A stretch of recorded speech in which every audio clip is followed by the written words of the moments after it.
Saludar a quien ya extrañábamos en estas mesas de diálogo. Ya tiene mucho que no nos acompañaba en esta mesa de diálogo. Me declaro culpable de eso y cosas peores. Le agradezco mucho al analista, economista, politólogo Mario Campa, desde Sonora, que nos acompañe para hablar sin censura. ¿Cómo estás, Mario? Hola Vicente, ¿qué tal? Efectivamente, hace un rato no estaba por acá, pero con mucho gusto aquí atendiendo el llamado. Oye, qué pinche calorón está haciendo en el rancho, ¿no? Somos de Sonora y no nos sorprende, pero qué calor está haciendo. Me imagino que allá en la capital, el infierno.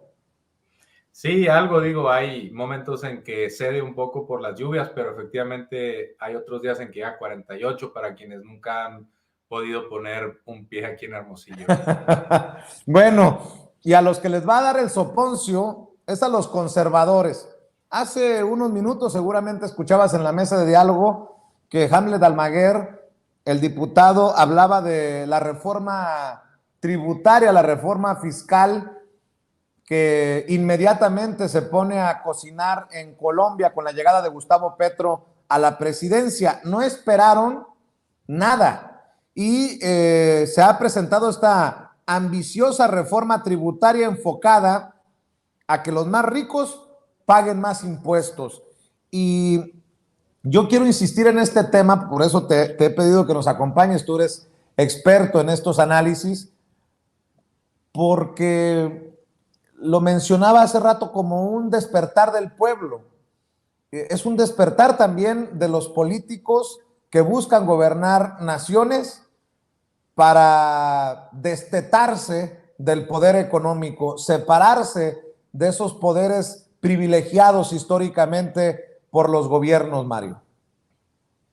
Sí, bueno, efectivamente, Vicente, para quien nos está viendo, hoy fue el primer día, digamos, ya en funciones del nuevo gobierno en Colombia y presentan una reforma fiscal inmediatamente con el nuevo ministro de Hacienda, que es Ocampo, un funcionario que estuvo mucho tiempo también en la CEPAL, ¿no? Muy importante, un economista reconocido en toda América Latina de la corriente del estructuralismo, y lo invita Petro a ser su ministro y meten hoy mismo una reforma tributaria efectivamente ambiciosa en el sentido de que busca recaudar hasta 2% o cercano al 2% del Producto Interno Bruto adicional a lo que ya se recauda. Esa es la parte importante, pero la otra parte fundamental es que efectivamente, y esto hay que recalcarlo mucho, está dirigida a que paguen o contribuyan un poquito más a aquellos que más tienen,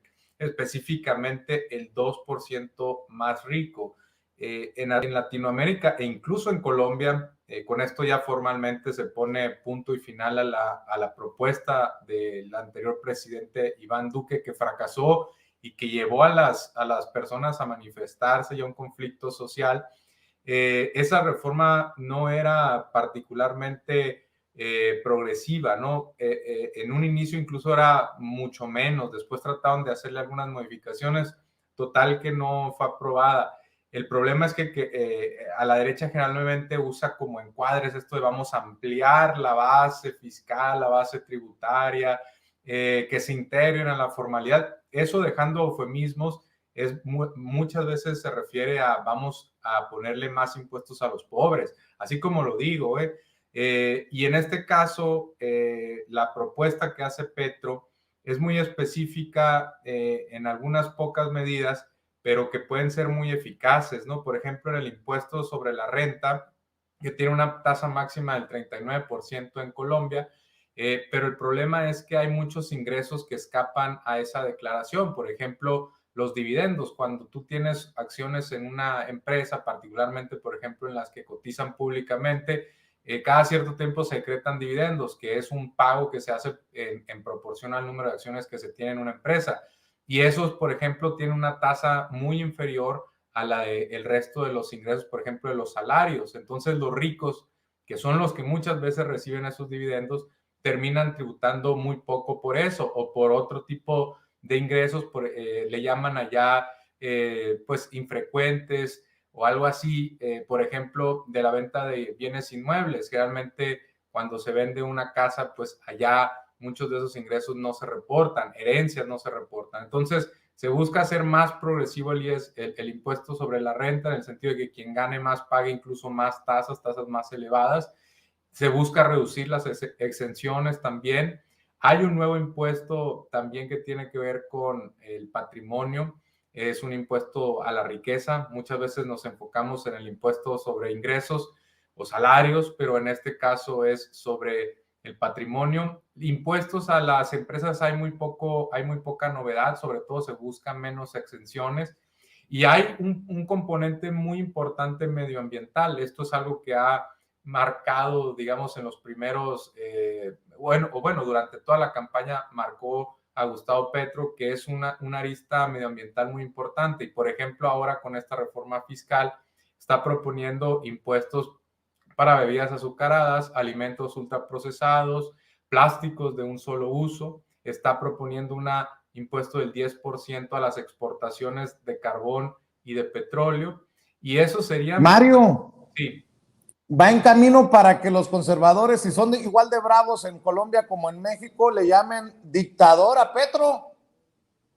Bueno, algunas de estas medidas no les van a gustar. Incluso estaba leyendo hoy yo la iniciativa completa y en algunos casos dicen, bueno, es que pues sí, podría ser que llegue menos inversión al sector energético, pero por otro lado va a ser más atractivo invertir en otros, ¿no? Si no quieren invertir en esos sectores, pues casi ni modo. Y también al hecho de al imponer un impuesto a la exportación de estos de energéticos, pues están pensando en que algunos de esos se queden en el mercado doméstico y también abaraten un poco al interior el precio de los energéticos. Es una reforma muy interesante y sí, efectivamente, el 2% no va a estar muy a gusto con esto, muy conforme, pero el 98% se va a beneficiar principalmente de que va a haber más gasto para programas sociales, va a haber más gasto para infraestructura y también va a impedir que siga creciendo la deuda, que en Colombia venía creciendo más o menos al ritmo al que venía creciendo con Calderón y Peña aquí en México, ¿no? Quizá incluso un poquito más